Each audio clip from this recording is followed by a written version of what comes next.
Haka janmi juga kat pratari risau arja arpusan ke dorbars nong nongra kalapan nong ya ke Jingïalang Thang Mombati hamanan nongra ban penpau ke Sngewlem yau Heprit ubadang nyau snam karta ubra Shah dekat jubor ke Jingïalang hakiriu transnam.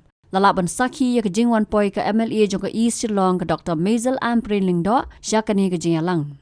Nalor Dr. Ampareen lingdo lala ban sakhi ru ke Jingwan yashim bentaru daki bahi yang samunu Heprit ki noilam snong nalor ki patba nong song snong. Ngibot ya kesenjam ke jong i pada ke Jingïalang ke jong i teks rai la kaliang ikong jasmine la pen kinong yalam shnong ha ke Jingïalang ke jong i ngai kublei ru na kamta imam am kan bot ki ek bat i bat nginget in ba ka sai sin ai kublei la kamta ikong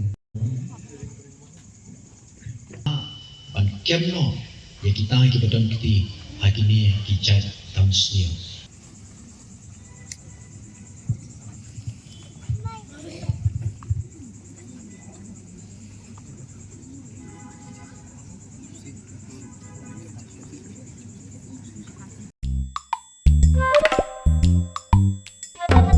Habatin, pej bahagi ki Shah plus F.